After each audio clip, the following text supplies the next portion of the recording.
Welcome to LSB Feaster's Radio Aircheck and Classic TV channel. At 11:50 on your AM radio, this is KIIS, KIIS, Los Angeles. It's 7 o'clock. Good morning. This is Dave Diamond with the Four Tops.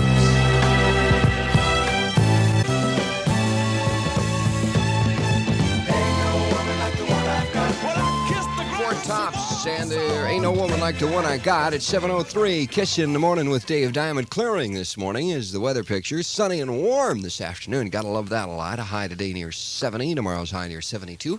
Right now it's 55 degrees at the Civic Center in downtown Los Angeles. The Valley 52. And here in Hollywood this morning it's 53 degrees. Fearful that prostitution will run rampant in Fairbanks, Alaska when work starts in the Trans-Alaska Pipeline. The Reverend William T. Warren of St. Matthew's Episcopal Church in Fairbanks told a meeting of the Greater Fairbanks Chamber of Commerce last week, "I think you should give serious thought to licensed red light districts in this city. This is commerce and this is big business. Mind you, I'm not advocating prostitution.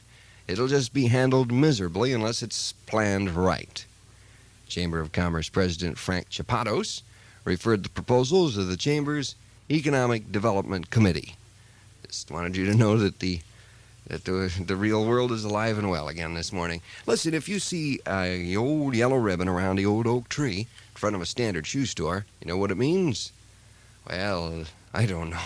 I don't either. I don't have any idea what it means. All I know, Standard shoe store locations are not zoned for oak trees.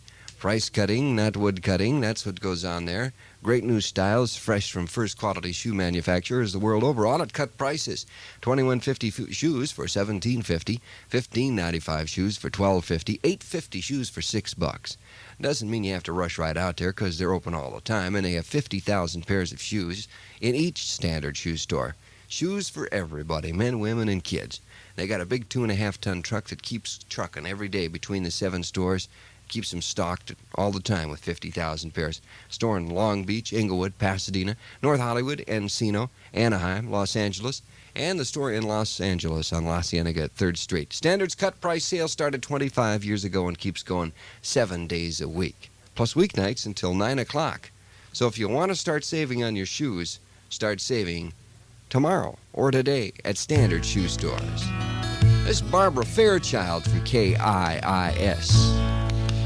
I wish I had button eyes and a red felt nose, and I'm wishing that I hadn't fallen in love with you. Well, all right. I'll meet you over at Johnny Mac Junior High School and Johnny Mac Brown Junior High School, and we'll talk it over. Barbara Fairchild and Teddy Bear at KIIS. Good morning. Nancy, we're finally alone. Yes, Michael? Well, Nancy, you don't know how long I've waited to be... Hello? Listen, I can't talk now. Call me later, okay? That was George. George. Nancy, I can't believe we're really alone. Just you and... me. Hello? Oh, hi, Daddy. Yes, Michael's here. Yes, Daddy. Okay. Bye. Now, where were you? Nancy, I think I'm in... If your life is always interrupted by the phone, there's a little appliance that'll make your life a little more beautiful. It's PhoneMate, and PhoneMate answers your phone 24 hours a day, even when you're home. Isn't that nice? PhoneMate, the most important appliance you'll ever buy. Get a PhoneMate, only $139.50 at the Broadway or May Company. PhoneMate, the most useful appliance you'll ever buy. More new developments in Watergate. Coming up with Charlie Riot in the news, less than 10 minutes from now on KIIS.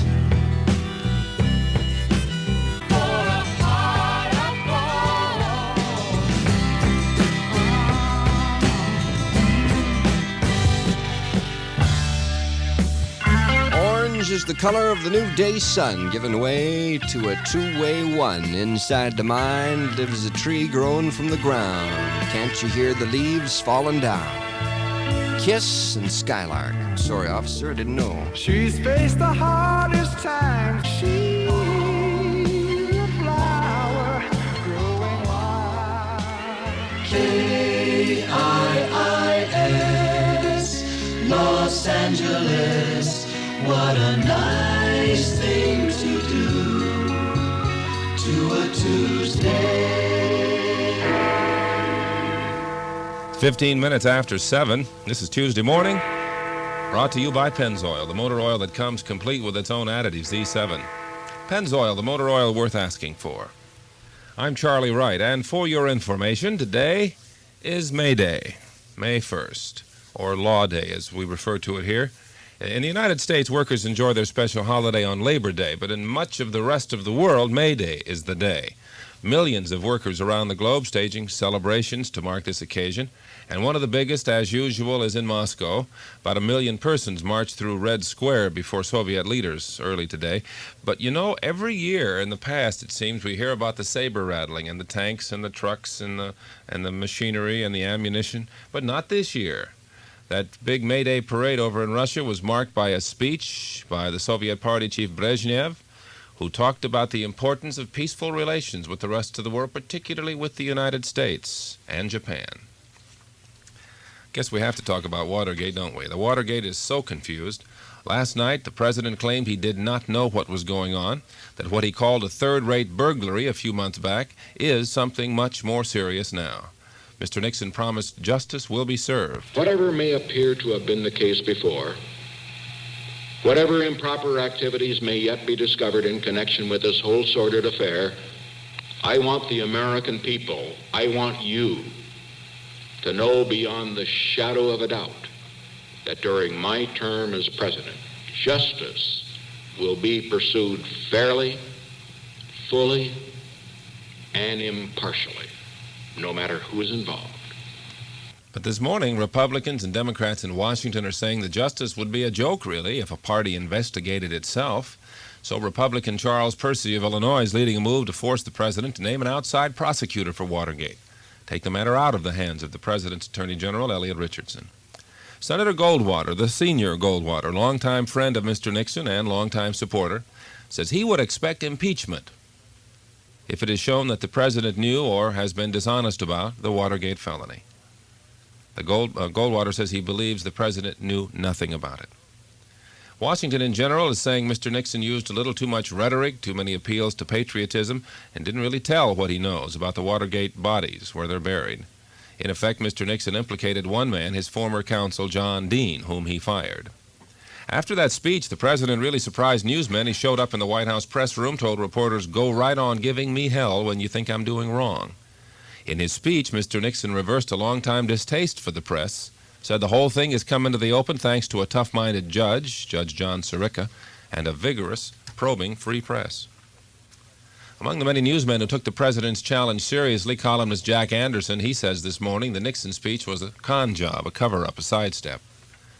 Maybe the most stunning story related to Watergate has come out of Los Angeles. Well, I'll tell you about that in a minute. A woman's life just isn't as sheltered as it used to be. It becomes more complex and more independent. For example, more women today than ever before earn their own living, and more women buy their own cars. Auto mechanics tell us that women are learning a lot about caring for their cars, too. So it's no coincidence that today's woman asks for Pennzoil. She's too busy now to have to worry about car trouble, and she's discovered that one way to help keep her car's engine running smoothly is to use a quality motor oil, like Pennzoil. Pennzoil is refined from 100% pure Pennsylvania-grade crude oil, and it already has a special additive, Z7, blended into every can, so she doesn't have to pay extra to buy one. All in all, a woman gets what she's asking for. When her car needs oil, a smart woman asks for Pennzoil. The judge in the Pentagon Papers trial here in Los Angeles says he was offered a new job. Right in the middle of all the trial of Daniel Ellsberg, Judge Matt Byrne met with the president and with John Ehrlichman at San Clemente, the meeting primarily with Ehrlichman, to talk about a new job offer for the judge as head of the FBI. Judge Byrne said in open court yesterday that he turned the whole consideration down, just turned it down, told Ehrlichman it would be improper while he sat on the bench at the Pentagon trial. Judge didn't say so, but some critics locally are sniffing the wind, and they say the smell is really not good about this one. Ehrlichman is one of those now resigned in Washington, by the way. Well, enough of Watergate, he said. Let's talk about the post office. They took a true or false. Well, I have a true or false test for you. These three stories were asked in a survey that the post office took, and you can answer true or false to yourself. The first, the great majority of Americans today believe that mail service is excellent. Well, the post office says true. Number two, almost all Americans read their junk mail. Post office says true. Number three, 40% of all Americans, 4 out of 10, especially delighted to find sales announcements, store ads, coupons, catalogs in their mailboxes from day to day. Post office says true. The post office took a survey. They hired the Opinion Research Corporation out of New Jersey. The survey disclosed not only those three, but also the reason why a few noisy, irate people may have been complaining about slow mail service. 1 person in 10, according to the survey, 10% in other words, does not know his correct zip code. In sports, the Lakers host New York tonight in the opener of the NBA Best-of-7 playoff series. L.A. took the same team in 5 games last year, remember, but New York beat them in 7 games in 1970 for the title. This is for all of it. Lakers and the Knicks starting tonight here. Here's Don Richmond with a kiss of sports. Last week in Las Vegas, Scrap Iron Johnson knocked out Terry Sorrells in the 4th round of a heavyweight fight. But the heaviest action occurred between rounds 1 and 2, when referee Mike Kaplan warned Sorrells about a low blow. Sorrells explained his case to Kaplan by punching him. The referee obviously took exception to this type of explanation and landed his own right to the boxer's jaw, and then disqualified him. But after a ringside discussion with officials, the fight was allowed to continue. What could they possibly have discussed at ringside? Sorrells' previous record of no convictions for mugging? Or maybe the judges thought Sorrells hit harder than the referee and so deserved another chance. Sorrells lost the fight. Kaplan lost his cool. And boxing lost another battle, again the victim of a low blow. Don Richmond with a kiss of sports. Still 55 degrees downtown, and we're going to have sunshine with a high near 70 today, aren't we, child? Good morning. It's time to get up. The weather is cold, but there's clouds up there and the sun's coming out. It will be a good day. I'm going to play Hungry Lion, Hopper, and Liza, and Baby Lion. I'm going to be Liza Lion. Well, tell your parents, in case they've forgotten, that today is Law Day in the United States. The rights of all Americans depend on equal justice under the law. Today, we call it Law Day, May 1st, sponsored by the Los Angeles County Bar Association. That's Tuesday morning, brought to you by the Ask for Motor Oil Pennzoil. Remember, for your motorcycle, there's Pennzoil 2-stroke and 4-stroke motorcycle oils to give your motorcycle the special protection it needs. Ask for Pennzoil at quality dealers everywhere. This is Charlie Wright. This is KIIS. It's 7:24. This is Dave Diamond, and these are the Beach Boys. On my way to sunny California.